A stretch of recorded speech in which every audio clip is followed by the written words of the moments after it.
નમસ્કાર. આપણું શરીર ખરેખર એક અદ્ભુત મશીન છે નહીં, પણ એનું પાવર હાઉસ ક્યાં છે? તો ચાલો આજે આપણે શરીરના એન્જિન રૂમ એટલે કે આપણા જઠર વિશે વાત કરીએ. ઘણા લોકો એને ખાલી ખોરાક રાખવાની કોથળી જ સમજે છે, પણ હકીકતમાં એ એક સુપર સ્માર્ટ ફૂડ પ્રોસેસર છે. ચાલો જોઈએ કે આ પ્રોસેસર કામ કેવી રીતે કરે છે. આપણામાંથી ઘણાને એવું લાગતું હોય છે કે પેટનું કામ બસ ખોરાકનો સંગ્રહ કરવાનું છે, જાણે કોઈ સ્ટોરેજ ટેન્ક હોય. પણ શું આ વાત સાચી છે? શું એનું કામ ખરેખર આટલું જ સીમિત છે? ચાલો આ સામાન્ય માન્યતાને જરા ઊંડાણથી તપાસીએ. ના, બિલકુલ નહીં. હકીકત તો એનાથી ઘણી વધારે રસપ્રદ છે. જઠર તો આપણા પાચનતંત્રનું ધબકતું કેન્દ્ર, એક પાવર હાઉસ છે. આપણે જે ખોરાક ખાઈએ છીએ એને ઊર્જામાં બદલવાની આખી જાદુઈ પ્રક્રિયા અહીંથી જ શરૂ થાય છે. આપણે જે પણ કરીએ છીએ એની શક્તિનો પાયો અહીં જ નંખાય છે. તો હવે આપણા ભોજનની યાત્રા શરૂ કરીએ. ચાલો સ્ટેપ બાય સ્ટેપ જોઈએ કે આપણું જઠર એટલે કે શરીરનું આ અદ્ભુત ફૂડ પ્રોસેસર કેવી રીતે કામ કરે છે. તો સૌથી પહેલાં તો એ સમજીએ કે આ જઠર છે શું. બસ એવી કલ્પના કરો કે તે અંગ્રેજી અક્ષર જે જેવા આકારની મજબૂત સ્નાયુઓથી બનેલી એક લવચીક કોથળી છે. એનું સ્થાન જુઓ, એ અન્નનળી અને નાના આંતરડાને જોડે છે અને આપણા પેટના ઉપરના ડાબા ભાગમાં એકદમ સુરક્ષિત રીતે ગોઠવાયેલું છે. અને એની ક્ષમતા વિશે જાણીને તો નવાઈ જ લાગશે. એક પુખ્ત વ્યક્તિનું જઠર જરૂર પડે ત્યારે લગભગ 1.5 લીટર જેટલો ખોરાક અને પ્રવાહી સમાવવા માટે આરામથી ફૂલી શકે છે. વિચાર તો કરો, આ એની લવચિકતાનો એક બેસ્ટ નમૂનો છે. હવે જઠર ખાલી ખોરાક રાખતું નથી, એ તો એક મિક્સર ગ્રાઇન્ડરની જેમ એને બરાબર વલોવે પણ છે. તો ચાલો હવે એની અંદરની રચના અને આ વલોવવાની એટલે કે મંથનની પ્રક્રિયાને બરાબર સમજીએ. ચાલો જઠરની અંદર એક નાનકડી ટૂર કરીએ.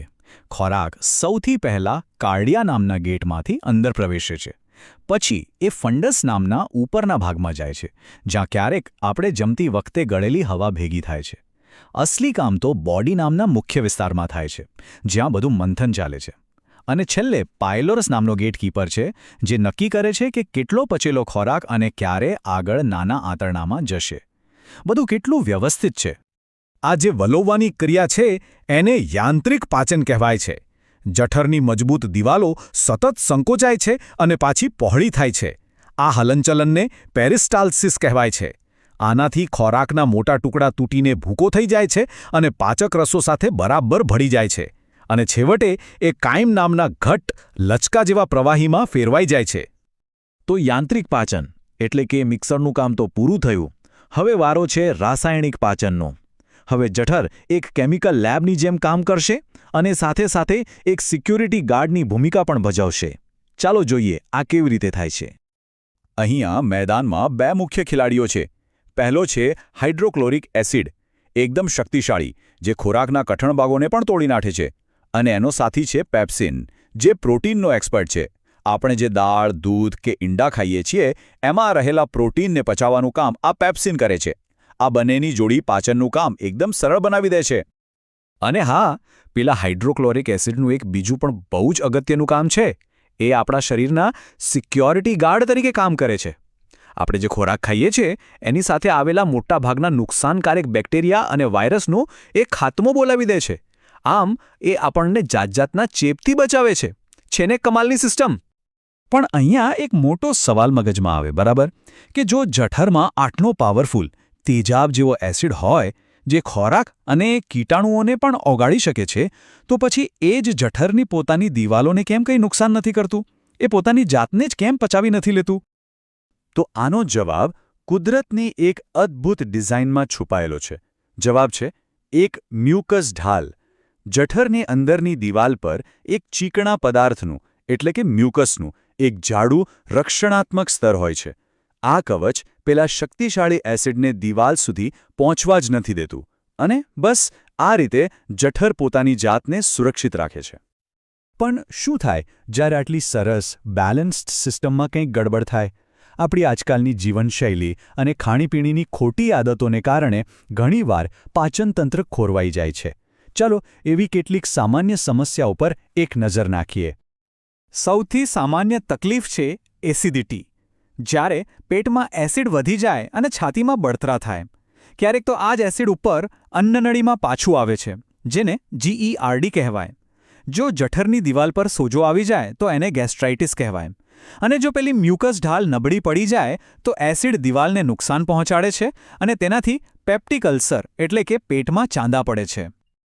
પણ ચિંતા કરવાની જરૂર નથી.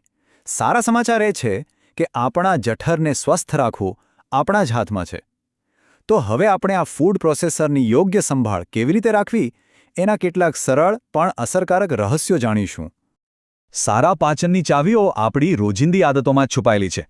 પહેલી વાત, ખોરાકને બરાબર ચાવીને ખાઓ. પાચનની શરૂઆત મોંથી જ થાય છે. સમયસર ભોજન લેવાથી જઠરની સિસ્ટમ બરાબર સેટ રહે છે. ફાઇબરવાળો ખોરાક સિસ્ટમને સાફ રાખે છે, જ્યારે વધુ પડતું તીખું, તળેલું એસિડ વધારી શકે છે. અને હા, તણાવની સીધી અસર પેટ પર થાય છે, એટલે સ્ટ્રેસ ફ્રી રહેવું ખૂબ જરૂરી છે. અને છેલ્લે, દહીં-છાશ જેવા પ્રોબાયોટિક્સ પેટના સારા બેક્ટેરિયા માટે વરદાનરૂપ છે.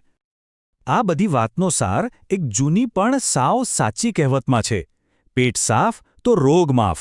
જો આપણું જઠર અને પાચન તંત્ર તંદુરસ્ત હશે તો મોટાભાગની બીમારીઓ આપણી આસપાસ પણ નહીં ફરકે. આ કહેવત આપણને યાદ અપાવે છે કે સારા સ્વાસ્થ્યનો પાયો સારા પાચનમાં જ રહેલો છે. તો આટલી બધી ચાવીઓ વિશે જાણ્યા પછી એવી કઈ એક ચાવી છે જેને તરત જ જીવનમાં ઉતારી શકાય? સ્વસ્થ જઠર તરફનું પહેલું પગલું કયું હોઈ શકે? આના પર વિચાર કરવા જેવો છે.